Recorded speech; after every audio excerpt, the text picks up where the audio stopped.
여러분을 다시 환영합니다. 더 많은 재미있는 만화를 위해 계속해서 지원해주세요. 좋아요와 구독을 눌러놓치지 마세요.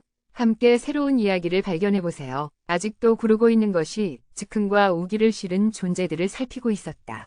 그러나 그들은 두 사람을 조용히 바라보며 자신들의 몸에서 발산되는 위험과 두려움의 모습과는 다르게 서로를 단지 바라보며 조용히 이야기했습니다. 한편에서 기다리는 자와 경계하는 자 두 사람은 과거에 만난 적이 있지만 탕풍은 그들에 대해 더 깊이 이해하지 못했습니다. 태어난 이후 그는 어둠의 임무를 수행하기 위해 곳곳을 돌아다녔습니다. 그러나 이번에는 두 마리 이상한 동물로 인해 불안을 느끼게 되었습니다.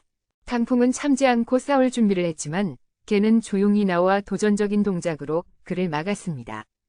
위험을 깨달은 탕풍은 자신의 힘을 증명하기 위해 춤을 추어야 한다는 것을 깨달았습니다. 마지막으로 언니도 침묵을 깨고 현재 상황에 직면해서 현재 상황이 어떻게 되어 있는지 직설적으로 물었습니다.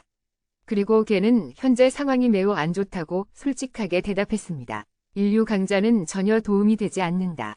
게다가 우리는 더 이상 도움을 줄 수 없다. 목소리가 끊기며 말했지만 걔는 그 속금중함을 느꼈으며 그동안 그는 항상 피할 수 없는 문제 때문에 걱정했다. 리틀 린이 구비에게 말하기도 했는데 그건 역시 즉시 미장원은 비교적 수동적인 위치에 있었으며 지금은 많은 이상한 동물들이 리틀 린을 몰래 쳐다보고 있었다.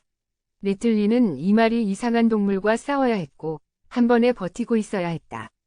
걔는 상황을 간결하게 말했다. 미장원은 전혀 싸울 용기가 없었다. 멀리서 전투의 연기가 보이며 그녀의 화려한 불꽃새가 없다. 쿠우비도 빨리 깨달았다. 괜히 옳았다. 탕풍이 이렇게 힘들게 싸우는 것은 드문 일이었다. 항상 방어하거나 피해야 했으며 다른 사람의 도움이 없이는 쉽게 공격할 수 없었다. 분명히 조금의 도움이 필요했다. 쿠우비는 그 방향을 살피며 너도 따라와라고 소리쳤다. 그는 머리를 끄덕이며 즉시 전투 지역으로 향했다. 리틀 린이 매우 긴장되어 있었는데 그녀는 손을 휘둘러 불꽃을 퍼붓고 그 불꽃들은 밝은 불빛으로 변하여 불길로 휘감아 불꽃홀을 만들었다. 갑자기 그것은 이 이상한 동물에게 아무런 효과가 없었다. 오히려 리틀 린의 공격은 약해지고 사라져버렸다. 주변을 불꽃호로 감싸면서 그것의 공격은 더욱 강해졌다. 그는 그 공격 범위 안에 모든 정신력을 흡수했다. 그의 머리는 빨간 빛을 내며 팽팽해져 있었고 그런 다음 그는 큰 흰물질을 토해내며 둥글컥한 눈을 가진 초록색 용이 생각보다 크게 우뚝 서 있었다. 빠르게 피할 수 없는 사람들은 모두 죽음을 당할 것이며 이 용은 참으로 강했다. 그는 뾰족한 이빨로 무수한 빛을 발산했고 리틀 린이 그 영역을 벗어나자 그의 이빨이 바로 그녀를 향해 닥쳤다. 이 날카로운 이빨로 그녀를 직접 찢어버리려는 것을 리틀 린은 전투 시작부터 가장 어려운 상대 중 하나라고 알아챘다. 전투가 점점 치닫고 있습니다. 야성적인 눈빛이 위험한 숨을 쉬며 위협적으로 울부짖고 목숨을 건네는 소리를 쏟아내며 속속들이 달려왔어요. 소녀 티아오린이 빛기둥에서 탈출했지만 이제 적의 시선 아래 떨어졌어요. 그녀는 아직 부상을 입지 않았어요. 그녀의 눈에는 수긍의 표정이 빛났어요. 지금까지 계속 불리한 상황에서 싸워왔기 때문에 부상이 있다 해도 이해할 만해요. 슈퍼페이크가 원거리 공격을 시작했어요. 그녀가 나가려는 곳으로 날아가려고 하지만 상황은 굉장히 긴장되어 있고 입을 열어 소리칩니다. 하지만 실제로는 마음이 따라가지 않아요. 갑자기 어둠이 나타났어요. 승마가 뒤쫓아오며 괴물의 목을 베었어요. 피가 입에서나 상처에서 흘러나온지는 알 수 없어요. 그것은 고통스러운 소리를 내며 얼굴이 공격의 타격으로 왼쪽으로 휘어졌어요. 이 괴물의 전투력은 정점에 달해요. 치명적인 타격을 입으면서 눈에는 분노만이 굳어져 있어요. 그녀는 무시하는 듯이 아래를 내려다보며 반쯤 눈을 감았고 이빨이 날카로워져 몸을 꽉 조이며 먹잇감을 놓쳤다가 새로운 구원자가 나타났을 때는 기뻐할 수밖에 없었습니다. 젊은 소녀의 빛나는 눈에는 기쁨과 감동이 빛났어요. 그녀는 몇 년 만에 직접 뉴마를 만났다는 것을 표현할 수 없었습니다. 마침내 대산에 돌아온 지 벌써 3년이 훌쩍 넘었어요. 이 순간 뉴마의 이상한 풍경이 눈앞에 나타났어요. 뉴마 대산의 괴물이 등장했고 그것은 불꽃호와 비교해도 차이가 없었어요. 그것은 다른 무리와 크기는 크게 다르지 않았지만 공중에서 더 강력한 무기를 가지고 있었어요. 유마가 도끼를 휘두르며 큰 소리를 질렀고 중력 영역은 무기의 빛에 따라 끔찍한 압력을 받아 반쪽으로 쓰러졌어요. 도끼가 불꽃포에 닿기 전에 다리를 넓게 벌리며 저항했지만 몸을 꼬아 힘들게 버티고 있었어요. 머리를 일으키거나 햇빛을 따라 향했지만 왼쪽은 압박을 받아 찢겨놨어요. 입을 벌리고 혀를 내민 채 놀란 슈퍼페이크. 갑자기 상황이 바뀌어 구름이 조용히 다가왔어요. 자신감 가득한 눈길이 내려왔어요. 백룡과 화우뿐인데 모두가 이미 죽어간 줄 알았어요. 지금 또 두 마리의 핏줄이 공격해 몇몇 사람이 흥분을 잃고 고통스러운 눈으로 고통스럽게 집으로 돌아가고 싶어 했어요. 소녀 티아오리는 바로 구원을 받고 바로 백옥과 함께 다가와 올라탔고 그가 큰 소리로 경고했어요. 그것이 바로 은호와 서로인데 여전히 다른 도움이 숨어 있었어요. 누가 그들을 위협하느니 샘같은 흰색 무리였어요. 키가 크고 이곳 산에서 자란 그들은 상대하는 초자연인과 괴물의 집단은 작아 보였어요.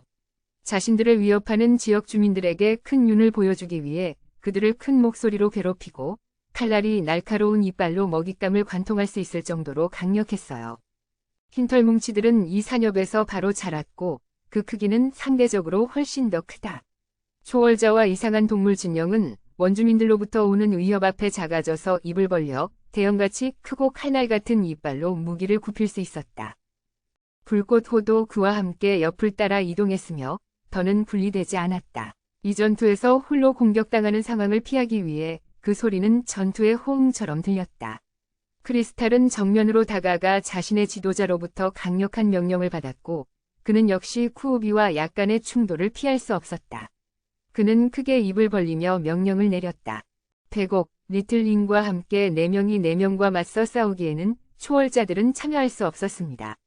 그들이 무슨 도움을 줄 수 있더라도 참가할 뿐이었고 먼 곳에서 전투가 치열하게 벌어지는 가운데 북무 백우산 밖에서 대소형 대전은 안개 한 점 없이 맑았습니다. 높은 곳에서 내리쬐는 햇빛이 하늘을 가로지르며 땅 위로 비치는 풍경은 땅 위의 여름처럼 화사하게 빛나고 잔디가 우거져 나온다. 청풍은 한쪽 무릎을 꿇고 한쪽 집게발을 들어 신수를 베며 낮은 목소리로 물었습니다. 저를 부르셨습니까? 구자도의 뿌리 부분은 그가 엮어 만든 새까만 뿌리 위자에 앉아 있었습니다. 마치 햇빛이 무서워 그늘로 몸을 숨기려는 것 같았습니다. 혼자서 주인을 뵙게 되어 조금 놀란 모습이었습니다. 다른 그룹들이 일을 나누거나 명령을 받는 가운데 그는 편안한 의자에 앉아 발가락을 꼬고 너희는 탕풍과 청광 사이의 관계가 매우 좋다고 들었습니다.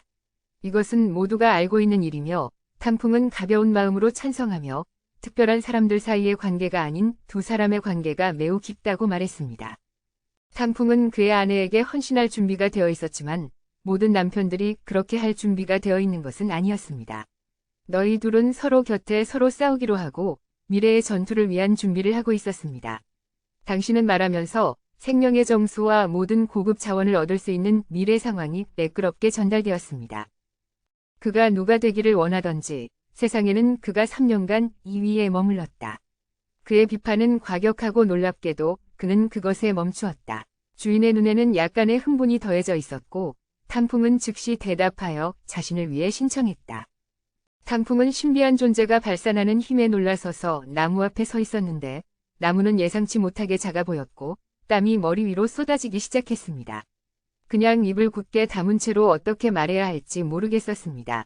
주인의 목소리는 내부의 위협과 경고가 담겨 있었으며 그러한 존재와 싸울 자격이 있는지 물으면서 어디에서든 승급하거나 진보할 수 있지만 그는 그것만이 아니다. 나는 그렇게 생각하지 않지만 너는 여기로 오지 않았다.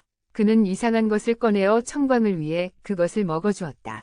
그가 이것을 먹을 때 더 가까이 다가가면서 그것이 먹이라는 것을 알게 되었을 때 그것은 긴 몸과 매끄러운 채취를 가진 벌레라는 것을 알았다. 신비한 존재는 이 나무의 뿌리를 씹어먹지 않는 이상 3년 동안 견이되어 왔고 이제 그것을 가까이 끌어당겼다. 탕풍은 아직도 붉은 눈으로 차분하게 끝까지 바라보며 이 이상한 군단을 쳐다보았다. 신비한 존재는 그것을 먹으라고 재촉했으며 그것을 삼키라고 했을 때 성공하면 당신은 강해질 것이고 실패하면 더 이상 식물이 되지 않을 것입니다. 왜냐하면 탕풍은 이미 씹어먹는 나무가 되었기 때문입니다. 신비한 존재는 조용히 말했습니다. 실패하면 당신은 그것의 인형이 되어 그것의 죽음을 당할 것입니다. 그가 엄숙하게 명령했지만 탕풍은 분명히 이것을 알고 있었습니다. 그가 권장한 선택은 무엇일까요? 게다가 청풍은 소극적인 이수 타입이 아닙니다. 청풍은 빠르게 레벨을 올려 아내와 함께 어깨를 나란히 하고 싸우고 싶어 합니다. 실력을 높일 기회가 눈앞에 있는데 어떻게 거절할 수 있겠습니까? 몇 분간의 기대감에 찬 눈으로 청풍은 바로 대답했습니다. 나도 기꺼이 할게. 그는 신비한 존재 앞에서 당당하게 서서 죽는 것보다는 약한 사람이 되는 것이 더 나은 선택이라고 밝혔습니다. 강력하고 단호한 선택이었으며 그는 그의 말투를 들었을 때 상당히 만족스러워했습니다. 그는 신비한 존재 앞에서 당당히 서 있으며 죽는 것보다는 약해지는 것이 더 좋은 선택이라고 말했습니다. 강하고 결정적인 선택이었고 그는 그의 말소리를 들었을 때 상당히 만족스. 그러나 다가오자마자 청풍은 주저하지 않고 강하게 물었습니다. 구슬의 빛이 이빨 사이로 새어나왔습니다. 이 벌레를 삼키는 과정은 매우 빨랐고 결과도 바로 나타났습니다. 보랏빛 영역의 파도가 탕평하게 퍼져나가는 동안 청풍의 온몸을 덮쳐 청색 장수벌은 물처럼 녹아내린다. 그의 숨결은 불로 변해 그의 비명은 여기저기 울려 퍼진다. 그의 몸 전체를 태우는 것을 느끼며 그의 비명은 무덤나무의 귀와 북두칠성의 골목에 울린다. 그러나 그것의 주인은 걱정스럽다는 표정 하나 없이 그곳에 앉아 있다.